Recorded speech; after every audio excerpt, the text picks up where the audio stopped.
Vampires are among the most enduring and captivating creatures in the realm of folklore and horror.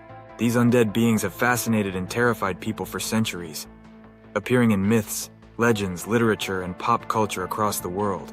The vampire mythos is vast and varied, with each culture adding its unique spin to the lore. In this exploration of vampire mythology, we'll delve into their origins, evolution, characteristics, and the cultural significance that has allowed them to endure through the ages. Origins of the vampire myth. The concept of the vampire, as we understand it today, is a relatively modern creation, but the roots of the vampire myth extend far back into ancient history. The earliest precursors to the vampire can be found in ancient Mesopotamian, Greek, and Roman folklore. These early tales were often about demonic entities or spirits that preyed on the living. In Mesopotamian mythology, for instance, there were stories of the Lamashtu, a demon goddess who preyed on infants and pregnant women, and Lilitu, often associated with the biblical Lilith, who was said to seduce men and drink their blood. Similarly, in ancient Greece, the Empusa, a shape-shifting demon, would feast on the blood of sleeping men, and the Strigas, bird-like creatures, would feed on human flesh and blood. These early myths share common themes with the later vampire legends, particularly the idea of supernatural entities that sustain themselves by draining the life force from humans. However, the vampire as we recognize it, with traits like immortality, aversion to sunlight, and the ability to turn others into vampires, began to take shape in Eastern European folklore during the Middle Ages. Eastern European vampire lore. Eastern Europe is often considered the heartland of vampire lore. The region's rich tapestry of myths, superstitions, and beliefs about the dead laid the foundation for the modern vampire mythos. The Slavic and Romanian cultures, in particular, contributed significantly to the development of the vampire archetype. In Slavic folklore, vampires were known by various names, such as Yupir in Russia, Upir in Poland, and vampire in Serbia. These creatures were typically believed to be revenants, undead beings that rose from their graves to terrorize the living. The reasons for a person becoming a vampire varied, but common causes included dying an unnatural death, being excommunicated from the church, or being buried in unhallowed ground. One of the most distinctive aspects of the Slavic vampire was its connection to the family. It was often believed that a vampire would return to prey on its own relatives, leading to the practice of staking or decapitating the corpse to prevent it from rising from the grave. Garlic, holy water, and religious symbols were also used as protective measures against these creatures. Romanian folklore contributed the term strigoi to the vampire lexicon. The strigoi were restless spirits that could be either living or dead.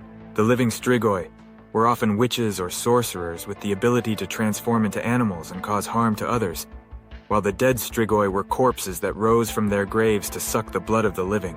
The fear of strigoi was so pervasive that elaborate rituals were developed to prevent the dead from returning as these malevolent beings, including placing iron spikes in the grave or exhuming the body to burn it. Vampires in Western Europe. While Eastern Europe is the cradle of vampire lore, Western Europe also developed its own vampire legends, though they were often less elaborate. In England, for example, the vampire legend was influenced by accounts of the Revenant, a restless spirit or corpse that returned to haunt the living.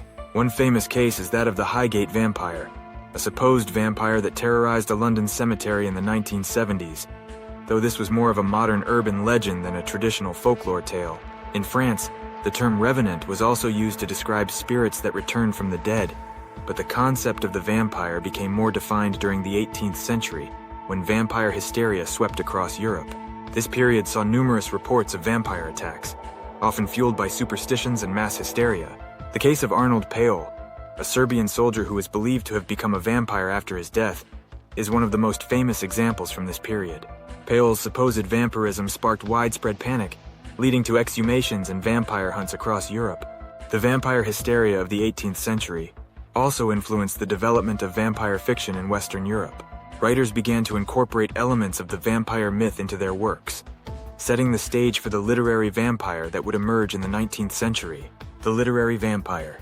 The modern concept of the vampire owes much to literature, particularly the Gothic fiction of the 19th century.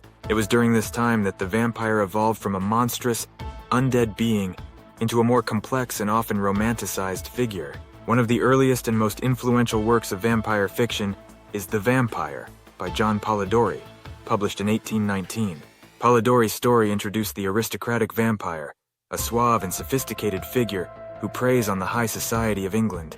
This was a significant departure from the peasant vampires of Eastern European folklore, and laid the groundwork for the portrayal of vampires as seductive and charismatic figures.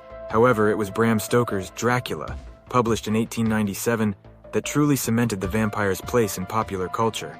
Stoker's Dracula is a complex character, both terrifying and alluring. Count Dracula embodies many of the traits that would become standard for vampires in fiction. He is immortal, has supernatural strength, and can transform into a bat or mist. He is also bound by certain limitations, such as his aversion to sunlight and his need to be invited into a home before entering. Dracula was hugely successful and has been adapted into countless films, television shows, and other media.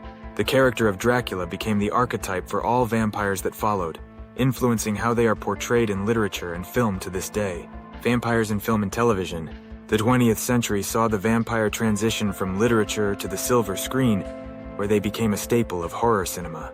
The earliest vampire films, such as F.W. Murnau's Nosferatu, 1922, drew heavily on the Gothic tradition, portraying vampires as monstrous and otherworldly.